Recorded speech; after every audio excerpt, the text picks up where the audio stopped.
Olá de novo, chegamos aqui ao terceiro episódio da palestra Acelerando a Descarbonização, o nosso querido, inteligentíssimo especialista Fernando, bem-vindo de volta. Muito obrigado, Letícia. Muito bom estar aqui nesse ciclo de conversas. Realmente é muito importante as pessoas terem consciência desses desafios que todos nós temos. É de todos nós, não é de um nem de outro, é de todos. Eu quero fazer uma retrospectiva e dar uma repassada do que a gente aprendeu até aqui, porque eu queria te dizer uma coisa. Antes de eu estudar esse assunto, para a gente estar aqui hoje, eu não sabia o que era IPCC, eu não sabia que existia a Carta da Terra, eu não sabia desses gráficos, eu não sabia uma série de coisas. Sabia, como a gente ouve nas matérias, ouve falar, todo mundo sabe da urgência de se falar e de sustentabilidade e ter projetos concretos sobre isso, mas eu não sabia de tantos detalhes importantes que não são detalhes, na verdade, são estruturais, né? Então, se você chegou até aqui, você já percebeu, né, a urgência da gente descarbonizar e como a energia está no centro dessa temática, certo? E agora o que eu quero é falar assim pro Fernando, é perguntar assim pro Fernando, como é que a gente chega lá, Fernando? Como é que a gente chega lá, se já existem projetos, eu sei que você já disse do que tem até aqui de pesquisa, mas eu quero saber se já tem algo concreto para agora ser feito no coletivo e também no individual, mas principalmente no coletivo. Letícia, eu trabalho há 30 anos nessa agenda e eu vi e ajudei a construir algumas peças nesse quebra-cabeças, né, que a gente está vivendo. E hoje eu posso falar que o Brasil é um grande celeiro de boas ideias, de ações concretas, mas não adianta isso sem você ter uma escala. Então acho que esse é o grande desafio. E para onde a gente precisa ir, eu acho que tem algumas vertentes, não são excludentes, mas elas são juntas, né?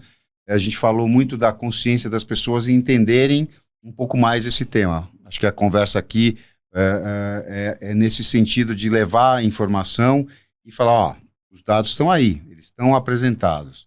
Mas tem coisas concretas hoje em cidades.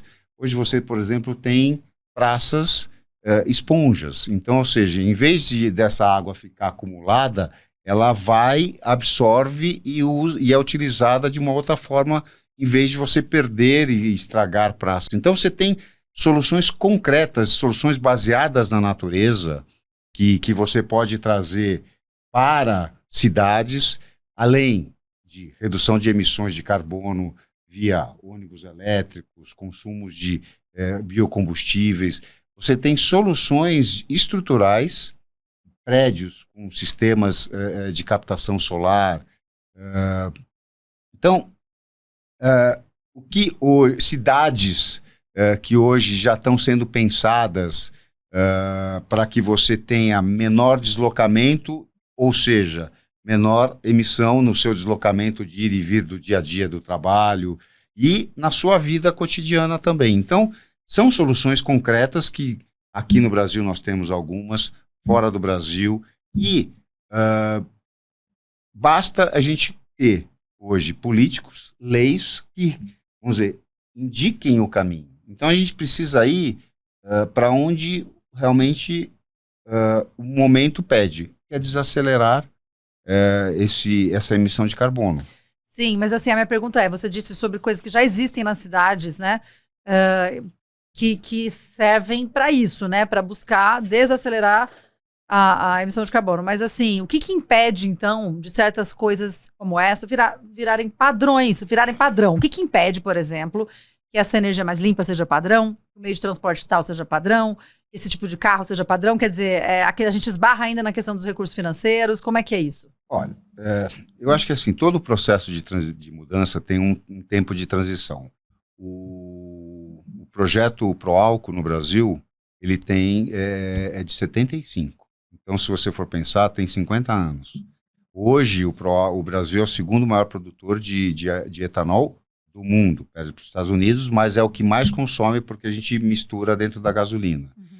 Então, por exemplo, é uma agricultura regenerativa. Então, você tem ciclos. Você ampliando essa visão de transporte público mais limpo, construções, por exemplo, as construções hoje usam muito material reciclado, tem muita preocupação com o resíduo que ela gera, Uhum. que isso tudo influencia a forma como ela vai ser construída. Por exemplo, construções hoje têm certificações internacionais de tipos de padrão de sustentabilidade que ela tem. Então, tecnologias e formas da gente fazer, a gente já, vamos dizer, já estão disponíveis.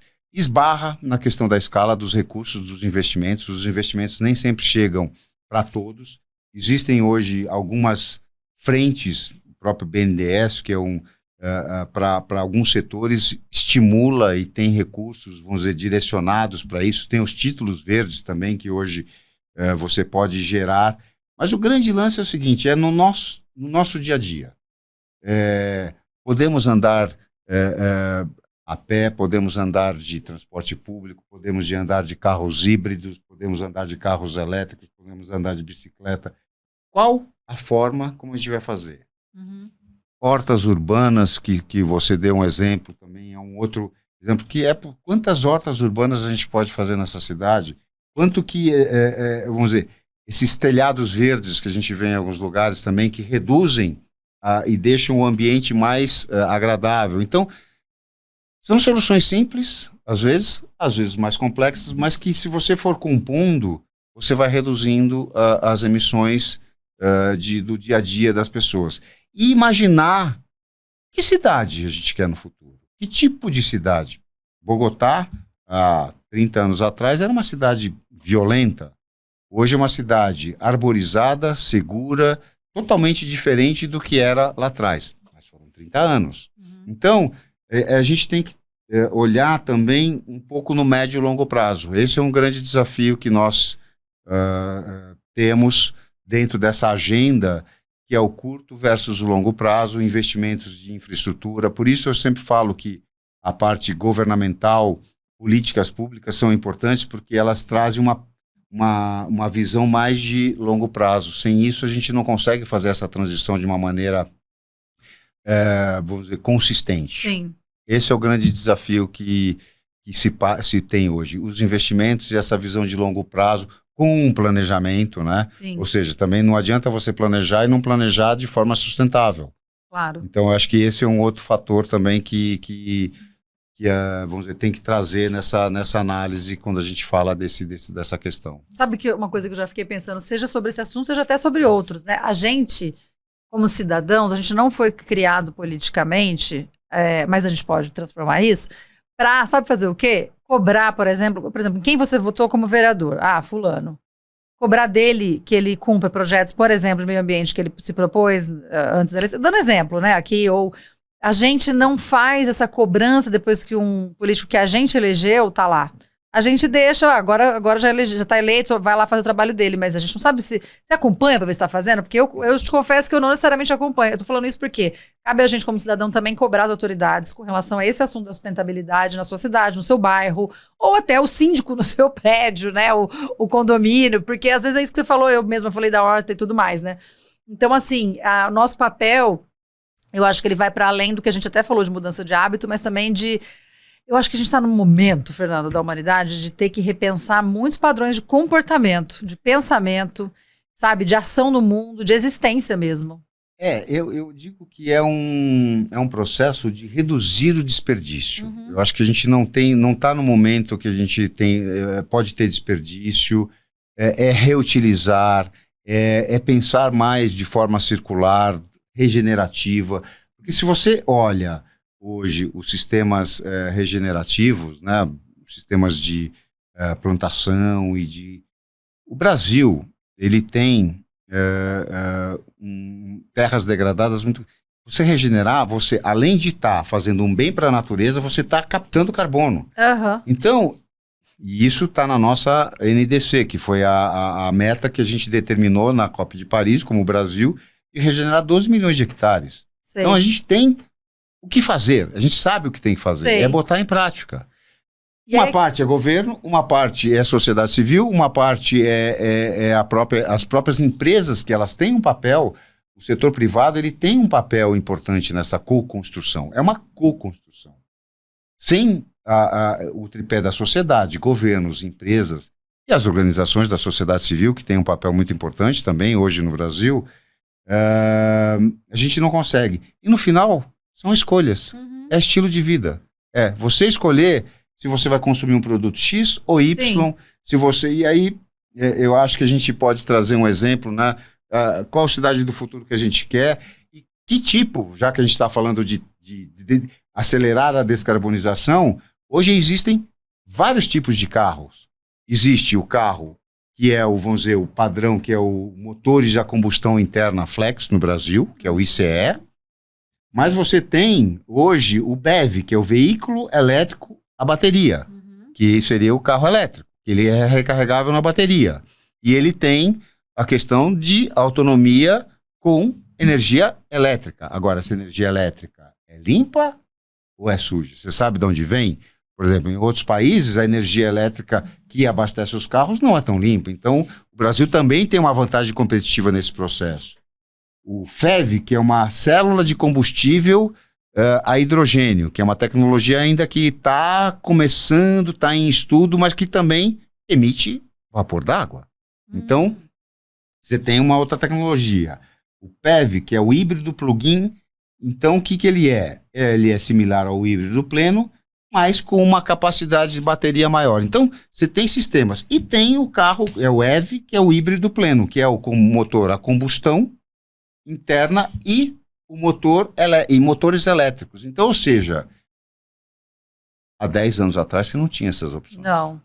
Então, você está vendo um novo momento. Então, as escolhas de cada um vão ser, vamos dizer, decisivas daqui a 30 anos. Ou até menos. Até menos. Na verdade, a gente tem a Agenda 2030, que é um grande desafio. Muitas coisas da Agenda 2030 que ainda está, né? A gente tem 5 anos desse processo. O que é a Agenda 2030? A Agenda 2030 é uma agenda da sustentabilidade, porque você fez um processo todo de construção junto com, vamos dizer, stakeholders da ONU e aí você tem organizações da sociedade civil que trouxeram metas e aí a gente está buscando essas metas. Esse movimento de tipos de combustíveis, tudo isso está dentro dessa agenda, dessa transformação, porque a gente precisa ter metas em 2030 para que a gente chegue em 2050 melhor e chegue em 2100 sem estar crítico, porque se a gente não fizer as mudanças que a gente está hoje, em 2100 a gente vai estar com um outro tipo de discussão acontecendo nesse momento. Né? E aí, nesse sentido, você sabe que eu já ouvi, eu acho que é legal para quem está em casa, porque é uma dúvida que eu tive, gente da minha família teve, amigos tiveram, com relação a carros, justamente. É o seguinte, uma vez me perguntaram, mas será que é mais ecológico mesmo? Para onde vão essas baterias? Vai ter um monte de bateria descartada no planeta? E eu já ouvi...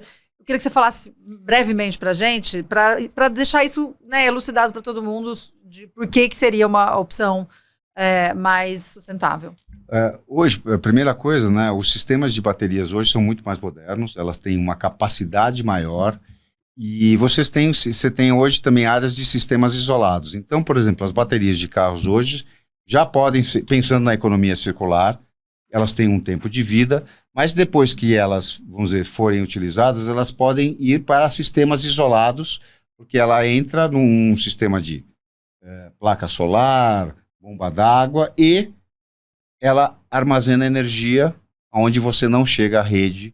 E hoje o Brasil tem 500 mil de pessoas que ainda não têm esse acesso, e aí é uma utilização dessa bateria que, vamos dizer, pode ser reutilizada depois do ciclo de vida dentro de automóveis. Então tem, assim, o ser humano ele tem uma capacidade muito criativa e quando ele é exigido, né?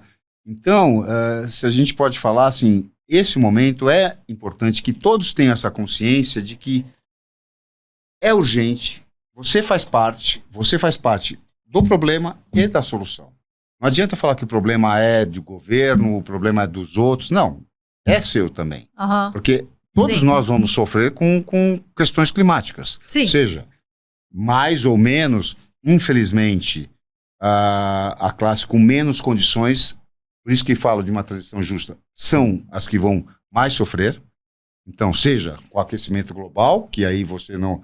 O ar-condicionado é uma coisa que emite muito, então você não vai ter ar-condicionado para todo mundo. Seja na questão de enchentes e inundações, como nós vemos hoje acontecendo no nosso país. Então, tem muito trabalho, tem muitos desafios, temos as soluções, os recursos precisam ser melhor canalizados, o planejamento precisa ser melhor estruturado e as pessoas exigirem mais. Acho que é esse o tripé, a gente está falando isso, não é uma... É recorrente, mas assim, ele é importante que nós aprofundemos, né? E aí acho que é uma agenda muito ampla, né? Como a gente falou, mas descarbonizar de uma forma justa, limpa, é fundamental, e o futuro a gente se constrói agora, e o futuro constrói com cada um de nós. Muito legal, Fernando. Eu queria te falar sobre isso também, rapidamente, porque assim, você falou, né, as pessoas mais pobres, né, da população acabam sofrendo mais com essas catástrofes que a gente chama de naturais, mas não são naturais, não necessariamente, né, muitas delas.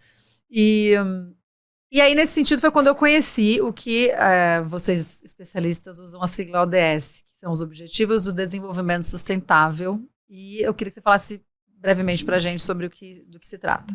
Tá. Os ODS, ele é uma agenda, vamos dizer, muito mais ampla. Aqui, nesses episódios, a gente falou de 3 ODS, que foram o ODS 7, que é a energia acessível e limpa, que, na verdade, o que ele fala do ODS 7? Ele visa garantir a energia universal, moderna, sustentável, confiável, a um preço acessível em 2030. Faz parte da Agenda 2030. Isso, para quê?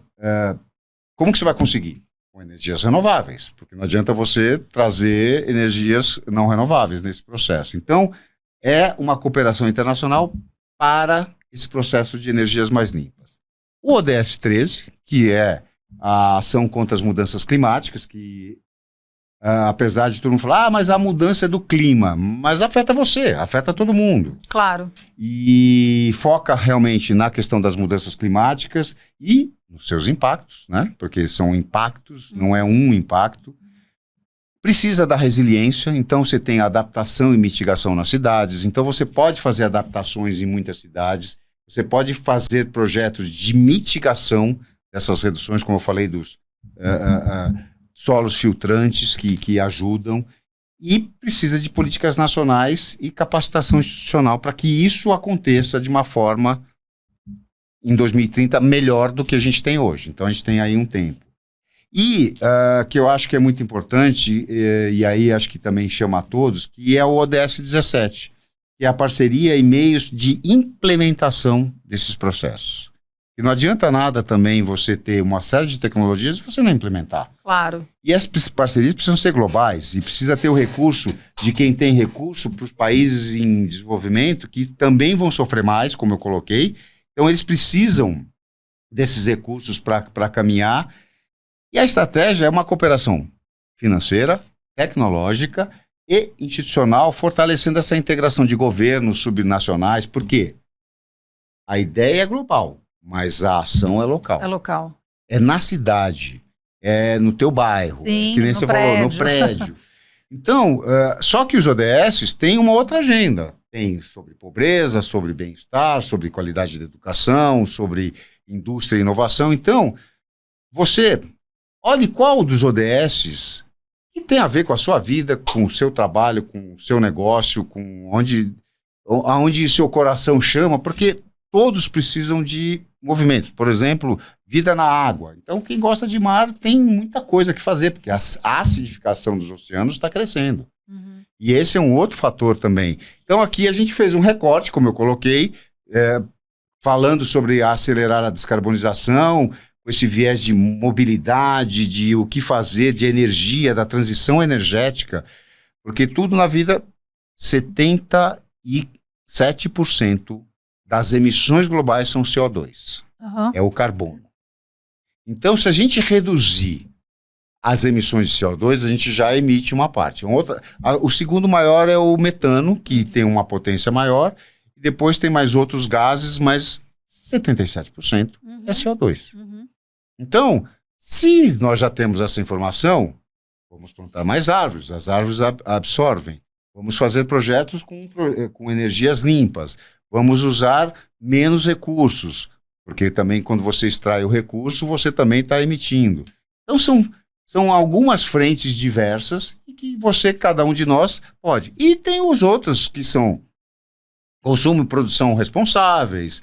Então, você tem aqui uma gama nos ODS, só para também acho que é importante colocar, os ODS, eles foram feitos no mundo inteiro, uma consulta pública com milhares de pessoas. Então, cada ODS tem objetivos e tem metas.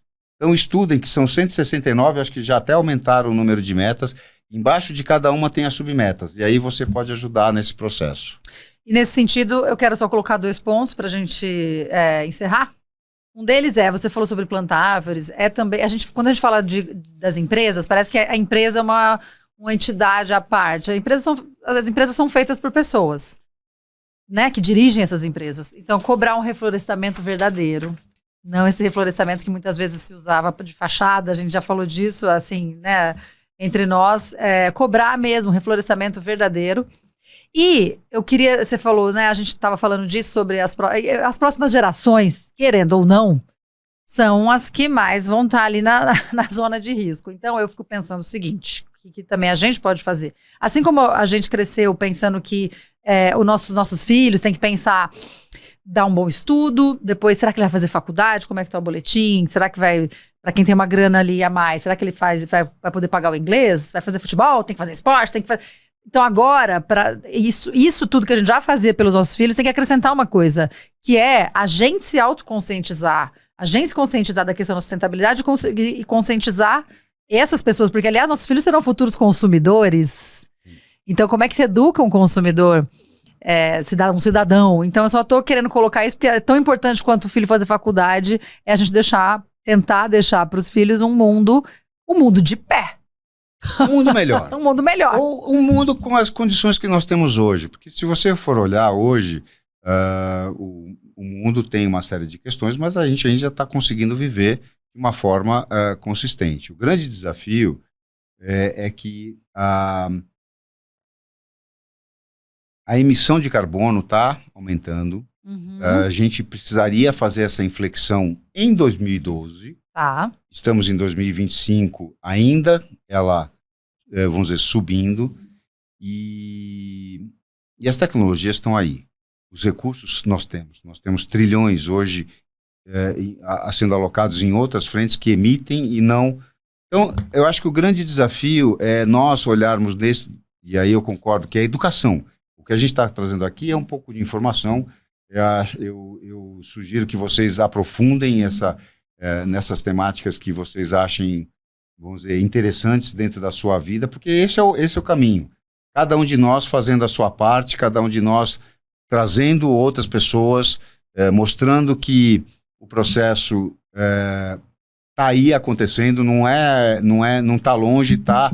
O futuro a gente constrói agora, os nossos filhos vão sofrer, então eu acho que a gente tem a obrigação de ajudá-los nesse processo e colocar os nossos tijolinhos nessa co-construção. Perfeito. E é por isso que, sabendo de todos esses recursos que a gente tem, que eu, a princípio, saio esperançosa da nossa conversa. E agradeço muito tudo que eu aprendi aqui, tudo que aprendemos. Eu agradeço quem ficou até aqui pelo interesse, porque, de fato, é algo muito importante e urgente. Então, muito obrigada aí a quem assistiu até aqui, quem ouviu até aqui. E agora a gente vai dar um até logo.